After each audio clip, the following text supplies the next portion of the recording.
अस्सलाम वालेकुम वरहमतुल्लाहि वबरकातुहू। डियर स्टूडेंट्स, आज का हमारा टॉपिक है ecosystem and it is components. Ecosystem जो वर्ड है ये एक्चुअली इको और सिस्टम दो अलग अलग वर्ड से बना है। इको के माने है एनवायरनमेंट, जिसके बारे में हम ऑलरेडी डिस्कस कर चुके हैं। एनवायरनमेंट क्या होता है? जितनी भी सराउंडिंग्स में चीजें होती हैं एक ऑर्गेनिज्म की, तो वो सब उसका एनवायरनमेंट बनाती हैं, चाहे वो लिविंग थिंग्स हो या नॉन लिविंग थिंग्स हो। तो eco means environment and system, system meaning interacting and interdependent complex. ये वाला हिस्सा जो है सिस्टम, ये मैं आपको आसान लफ्जों में समझाऊंगा। सिस्टम में क्या होता है, सिस्टम कैसे बनता है। सिस्टम अलग अलग आइटम्स से बनता है, मतलब it is a group of items that interact on regular basis. एक ग्रुप में बहुत सारे आइटम्स होते हैं जो कि एक दूसरे के साथ इंटरएक्ट करते हैं या एक दूसरे पे डिपेंडेंट होते हैं एक दूसरे पे, और ये इंटरएक्शन जो इन आइटम्स के बीच होता है ये ऑन रेगुलर बेसिस होता है। तो इकोसिस्टम, जैसे कि आपको पता है कि ये दो लफ्जों से बना है, इको एंड सिस्टम से। Eco means environment. तो एनवायरनमेंट में क्या होते हैं, कौन से आइटम्स होते हैं? Living items and non living items.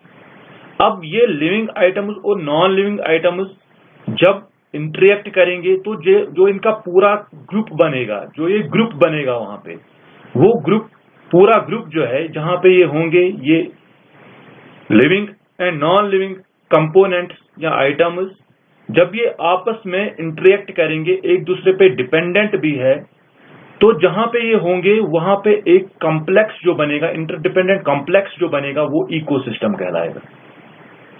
तो सिंपल टर्म्स में आप यहां पे याद रखें कि इकोसिस्टम जो है ये एक इंटीग्रेटेड सिस्टम है, ये एक मुकम्मल एक सिस्टम है। और ये कैसे बनता है? ये बनता है इंटरेक्शन से। किन चीजों के बीच के इंटरेक्शन से? लिविंग थिंग्स और नॉन लिविंग थिंग्स के बीच के इंटरेक्शन से ये सिस्टम जो बनता है उसको हम बोलते हैं इकोसिस्टम। और लिविंग थिंग्स जैसे आपको पता है, लिविंग थिंग्स में आते हैं प्लांट्स, एनिमल्स, डिकम्पोजर्स। और नॉन लिविंग एनवायरनमेंट जो है उसमें आता है soil, air, water, light, temperature etcetera. तो हम क्या कहेंगे? Ecosystem is a large community of living organisms in a particular area interacting with their physical environment. तो ये जो ऑर्गेनिज्म्स है या जो कंपोनेंट्स है या ये जो आइटम्स है इस सिस्टम के, इकोसिस्टम के, ये कैसे एक दूसरे के साथ इंटरेक्ट करते हैं? These interact by means of food chains and biogeochemical cycles. देखिए फूड चेन्स क्या होती हैं? फूड चेन एक चेन होती है ऑर्गेनिज्म्स की, जहां पे एक ऑर्गेनिज्म दूसरे ऑर्गेनिज्म को कंज्यूम करता है। तो ये जो इंटरेक्शन होता है एक ऑर्गेनिज्म और दूसरे ऑर्गेनिज्म के बीच, ये फूड चेन्स के जरिए से हो सकता है, या ऑर्गेनिज्म्स और उनके एनवायरनमेंट के बीच, फिजिकल एनवायरनमेंट के बीच, ये बायोजियोकेमिकल साइकिल्स के जरिए से हो सकता है। जैसे कि न्यूट्रिएंट्स है। न्यूट्रिएंट्स कहां से आते हैं? सॉइल से, प्लांट्स में। प्लांट्स को कौन कंज्यूम करते हैं? जो हर्बिवोर्स होते हैं। हर्बिवोर्स से फिर कार्निवोर्स। तो इसी तरीके से जब कार्निवोर्स की डेथ होती है, डिकम्पोजर्स के जरिए से ये न्यूट्रिएंट्स जो है, ये न्यूट्रिएंट्स ये कहां चले जाते हैं? दोबारा सॉइल में चले जाते हैं। तो इस तरीके से एक कंटिन्यूअस इंटरेक्शन रहता है सॉइल और ऑर्गेनिज्म्स के बीच, और इसी तरीके से इंटरेक्शन रहता है एक ऑर्गेनिज्म और दूसरे ऑर्गेनिज्म के बीच एनर्जी फ्लो, तब फूड चेन के जरिए से। और इन फूड चेन्स और बायोजियोकेमिकल साइकिल्स से क्या रिजल्ट्स मिलते हैं? इनसे क्या नतीजे निकलते हैं? एनर्जी फ्लो होती है, मटेरियल साइकिल होते हैं। तो अगर हम एग्जाम्पल में देखेंगे इकोसिस्टम की, क्या एग्जाम्पल है? एक फॉरेस्ट, एक ग्रासलैंड, एक डेजर्ट, एक पॉन्ड, यानी कि एक तालाब या एक माउंटेन, ये सब एग्जांपल्स है इकोसिस्टम्स की। और आप याद रखिए कि टर्म इकोसिस्टम जो है ये पहली बार ये प्रपोज किसने की थी, ये किसने दी थी ये टर्म? A.G. टैंसली ने। कब? 1935 में।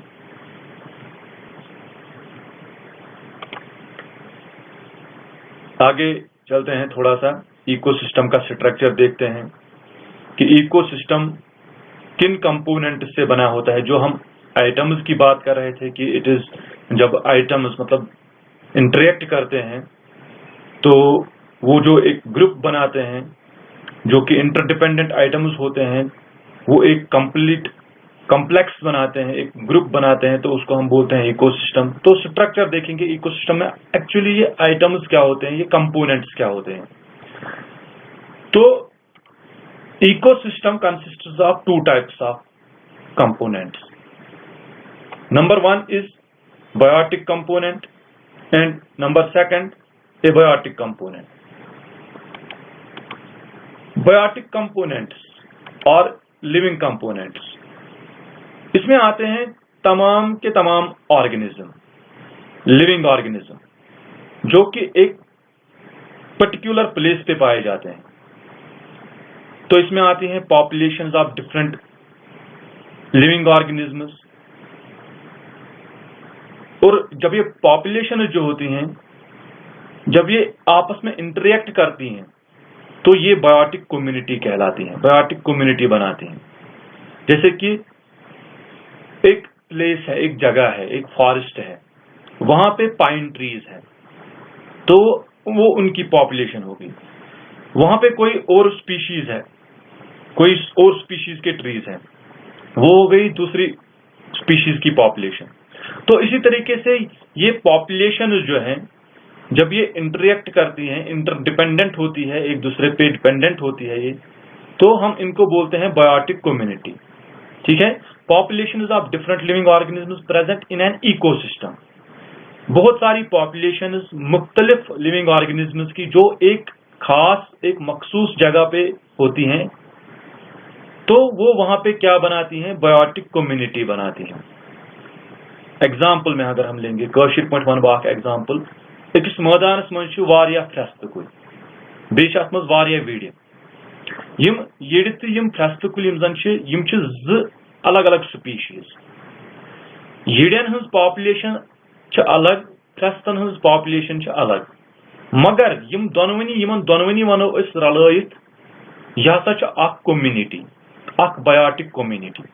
वन बायोटिक कम्युनिटी मज वनो कि अत मज फ्रेस्त यीड़े योत, बल्कि अत मज हेकन कह एनिमल पॉपुलेशन तथ, अत मज हेकन यम जन माश तुलर आसान तिहज पॉपुलेशन, तिहज पॉपुलेशन सह त्रेनवनी हज रलि, या चोर इथे चोर स्पीशीज या 5 स्पीशीज यीचा स्पीशीज तिहज सारे पॉपुलेशन ये रलन अकिस खास अकिस एरिया मं, ततन वन तिमन सारे रलयित तिमन बायोटिक कम्युनिटी। और अकिस इकोसिस्टमस मं यम जन कंपोनेंट्स लिविंग कंपोनेंट्स, तथ मं सारे पॉपुलेशन यमन लिविंग ऑर्गेनिज्म, यानी कि तथ मं सारी बायोटिक कम्युनिटी।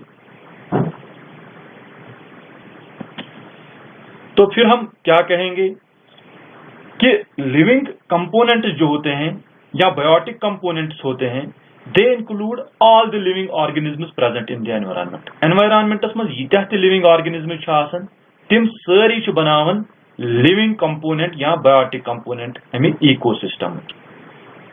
ठीक। और अब इसमें जो ऑर्गेनिजम्स होते हैं वो या तो प्रोड्यूसर्स होंगे, या फिर कंज्यूमर्स होंगे, या फिर डिकम्पोजर्स होंगे। देखो, लिविंग ऑर्गेनिजम्स 3 तरह के होते हैं, या प्रोड्यूसर्स होंगे, जस वो वन फ्रेस्त कुल तो विड़ कुल, तिम प्रोड्यूसर्स। और अगर इस ब्याक अख कम्युनिटी निमो, सॉरी अगर इस ब्याक अख पॉपुलेशन निमो यम तिम ग्रास होपर्स आसान। ग्रास होपर्स एथनस, यम क्या कंज्यूमर्स। या अगर इस डियर पॉपुलेशन निमो, या निमो यम जन कैटल जन ग्रेज करन मैदान मं, यम कुल छ तिम गई प्रोड्यूसर्स यस अथन कैटल हंस पॉपुलेशन स गई कंज्यूमर्स और पत तिमो पत आसान ब्याख अख पॉपुलेशन एनिमलन हंजी यम जन माइक्रो ऑर्गेनिज्म यमन जन वन डिकम्पोजर्स गो अकिस लिविंग अकिस एनवायरनमेंटस मज अकिस इकोसिस्टमस मज यम बायोटिक कंपोनेंट्स आसान यम त्रेन अलग अलग किस्मन मज डिवाइड कर गो एक तो है प्रोड्यूसर्स, दूसरे है कंज्यूमर्स और तीसरे है डिकम्पोजर्स। तो इसके बाद जो एनवायरनमेंट का एक और कंपोनेंट है, सॉरी इस इकोसिस्टम का एक और कंपोनेंट है, तो वो है एबायोटिक कंपोनेंट। एबायोटिक कंपोनेंट या नॉन लिविंग कंपोनेंट्स। अब इसमें क्या आते हैं, they are non living substances and factors of the ecosystem. Ecosystem में जितने भी नॉन लिविंग एबायोटिक फैक्टर्स होते हैं, नॉन लिविंग सबस्टेंसेस होते हैं या फैक्टर्स होते हैं, वो सब एबायोटिक कंपोनेंट्स कहलाते हैं। जैसे कि एक नॉन लिविंग फैक्टर्स जो है इकोसिस्टम के, वो है क्लाइमेटिक फैक्टर्स, एडिफिक फैक्टर्स और टोपोग्राफिक फैक्टर्स। अगर हम बात करेंगे क्लाइमेटिक फैक्टर्स की, क्लाइमेटिक फैक्टर्स में आते हैं light, temperature, humidity, rainfall, air currents, और एडिफिक फैक्टर्स में आते हैं सॉइल कंडीशंस, जो कि डिटरमाइन करती है कि इस सॉइल में किस तरीके की वेजिटेशन जो है ग्रोथ करेगी और कितने ऑर्गेनिजम्स को ये सपोर्ट करेगी ये वेजिटेशन। ठीक है, तो टोपोग्राफिक फैक्टर्स में आते हैं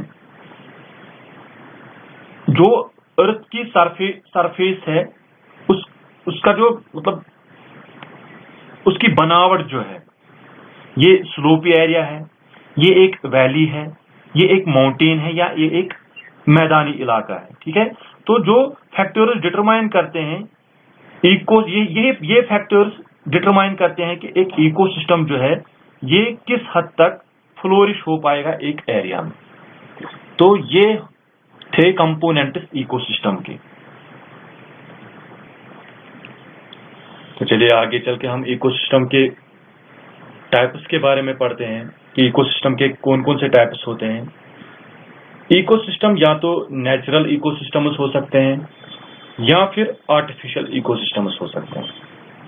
natural ecosystems develop in nature without human support.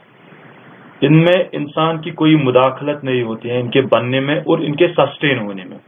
मतलब कि वो इकोसिस्टम्स जिनके बनने और सस्टेन होने में कोई ह्यूमन इंटरफेरेंस नहीं होता, इंसान की कोई मुदाखलत नहीं होती, यानी कि इंसान कुन्ने तरीक तिमन तिहंदिस बननस मज या तिमन सस्टेन करनस मज इंसान कहीं पन रोल। तिम नेचुरली सस्टेन गसन पाने, सेल्फ रेगुलेटिंग सिस्टम ये इकोसिस्टम, और अत मज इंसान कहीं मुदाखलत आसान। और यम जन नेचुरल इकोसिस्टम्स यम हेकन दोन किस्मन हंद आसित, टेरेस्ट्रियल या एक्वेटिक।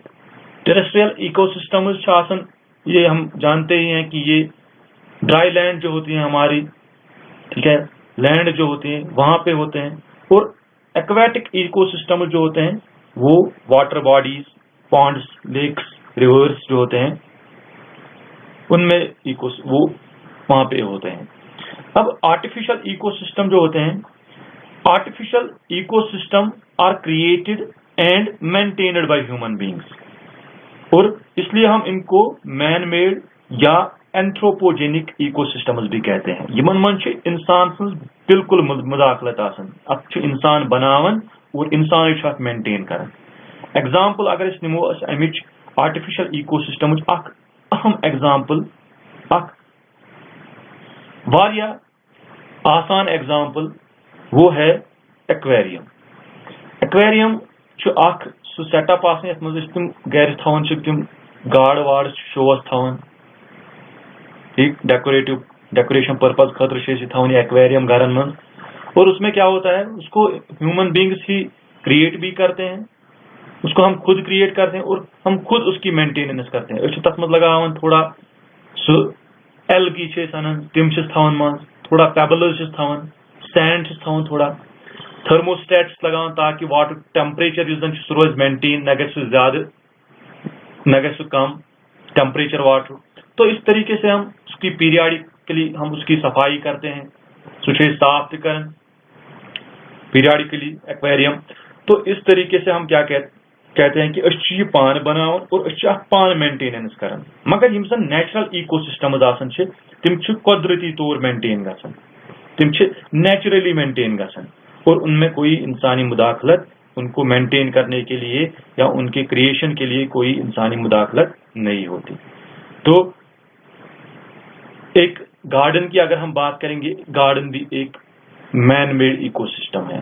जिस घर बनावन सो बगीचा बनाते हैं, उसमें हम फूल उगाते हैं, फिर कुछ शहद की मक्खियां आती हैं, वो वहां पे उनके साथ इंटरेक्ट करते हैं, तो पूरा एक इकोसिस्टम बन जाता है।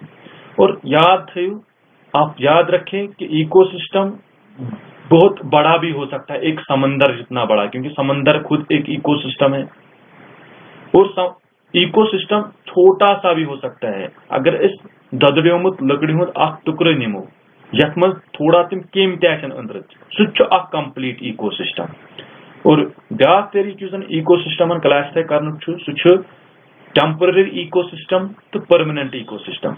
टेम्पररी इकोसिस्टम गई यम जन कैंसस मखसूस टाइमस कैंसस खास टाइमस तामत आसन रोजन, पता आसन तिम पाने गसन खत्म। मिसाल के तौर पर कहीं पे गड्ढा होता है, फिर बारिश होती है और उस गड्ढे में जो है बारिश का पानी जमा हो जाता है, फिर वहां पे कुछ वो माइक्रो ऑर्गेनिज्म्स प्रोड्यूस होते हैं, उसमें कुछ माइक्रो ऑर्गेनिज्म्स होते हैं, कुछ एल्गी वहां पे ग्रोथ करते हैं।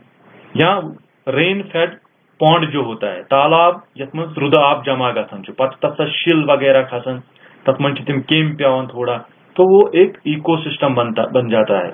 और वो इकोसिस्टम कुछ वक्त के लिए ही रहता है, जब तक उसमें वो पानी मौजूद रहता है। फिर जब बारिशें बंद हो जाती हैं, बारिशें बंद होने के बाद जब कभी सूखा पड़ जाता है, तो वो इकोसिस्टम्स खुद खत्म हो जाते हैं।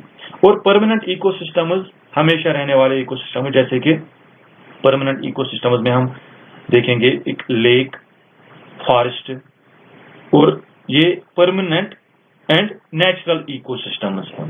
ठीक है, ये परमानेंट एंड नेचुरल इकोसिस्टम्स है। तो ये आज के लिए इतना ही। कल इंशाल्लाह दूसरे वीडियो में आपसे फिर मुलाकात होगी।